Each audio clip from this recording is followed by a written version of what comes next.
Hello everybody and welcome to another session of Bigfoot Tales, and today we're going to jump in the tour bus and go to Colorado, the Denver area. This newspaper clipping comes from the October 26, 1922 issue of the Milwaukee Journal, and even though the title of the video is Bigfoot Terrorizes Mining Camp, the actual title of this excuse me, newspaper article is Mining Camp Terrified by Hairy Wild Man.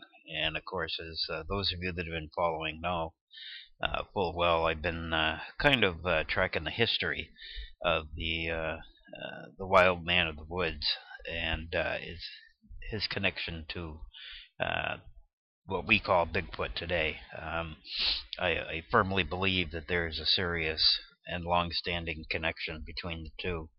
And that I think we'll find in the end that quite possibly the Wild Man of the Woods legends are actually legends about what we call Bigfoot. But I'm going to get right into the article and do a little discussion afterwards.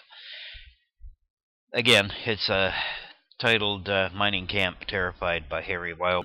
Posse twirling lariats hunt raw beefeater. It's bylined Denver.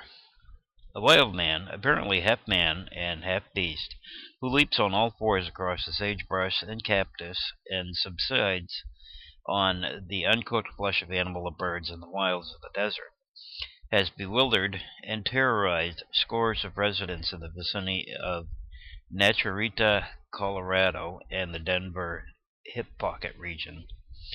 For a year, the strange being has appeared, this huge body, gaunt and hairy, and his features drawn about his shining, beastly eyes, to seize and devour chickens, or has been seen leaping back into the hidden recesses of the hills about the properties of the Standard Chemical Company.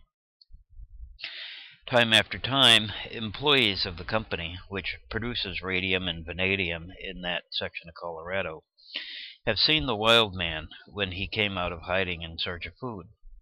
Many have followed the tracks of his moccasined or hair-covered feet, but never have discovered his lair. Hen nest robbed. John I. Mullen, resident manager of the company, is preparing to organize a manhunt in an attempt to capture the wild man. The man is unquestionably wild, Mullen said. He has been living in that country for more than a year, and never has any trace of fire on which food could be cooked been found. He wanders about the country, virtually without clothing. First traces of the wild man were discovered, Mullen said, when farmers found their cows had been milked and their hen nests robbed of eggs with startling regularity. Later, he said, the grotesque form of the man was seen as he leaped on all fours from rock to rock and sought hiding about the sagebrush. The half-eaten bodies of chickens and birds may have been found repeatedly, Mullen said, indicating that the wild man secured his food from eggs, milk, and raw flesh.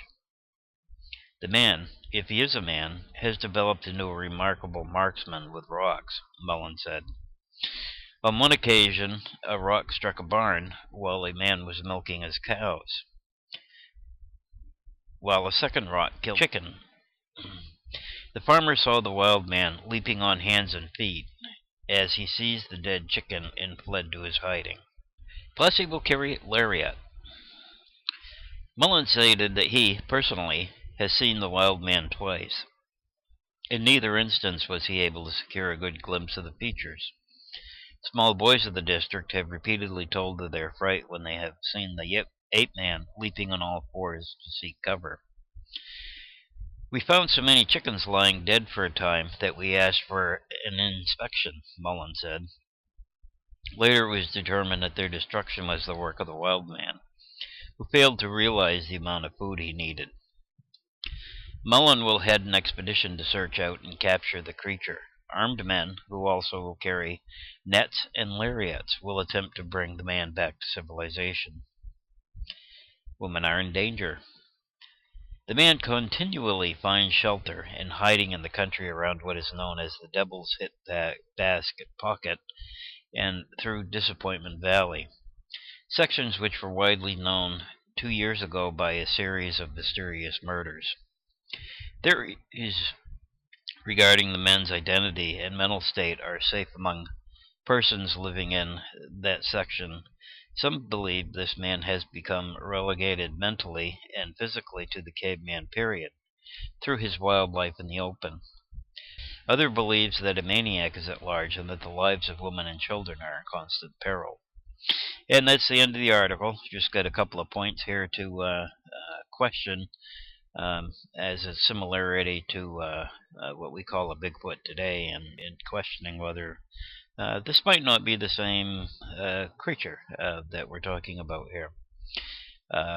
Early on in the article, they mention a wild man, apparently half man and half beast, who leaps on all fours. Doesn't sound like a human being to me. Apparently, according to the article, gets around quite well on all fours. And we hear of many instances where Bigfoot have been seen going down on all fours.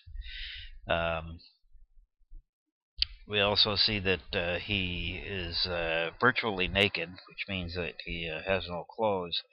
But we have a question here about his footprints, and they're suggested that they're either have hairy feet or they're moccasined. So that's, on one hand, why would a creature go about virtually naked, but yet go to the trouble of making moccasins? So I'm going to guess or suggest here that he probably had hairy feet. Later on, we read about his accuracy and skill at throwing rocks, and they mention that rock hit a barn while a man was milking his cows, and a second rock killed a chicken. How many stories have we heard about rocks being thrown by Bigfoot? They never hit anybody, of course, so the assumption here is that did they never hit anybody because they're such a bad throw, or they never hit anybody because they're such a good thrower? Their accuracy is great. They purposely throw rocks at people to miss them, just as a warning. That's the story today. Mining camp terrified by hairy wild man, or mining camp terrified by Bigfoot.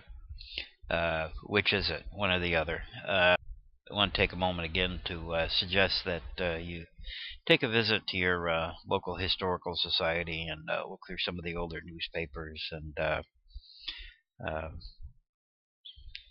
see what you can find out about local stories near you about these wild men. See if some of them don't jibe with the descriptions of Bigfoot today, and maybe you'll be able to get some hints and tips on where to go hunting. And again, don't forget to comment, rate, and subscribe, and don't forget to tune back again for more on Bigfoot Tales.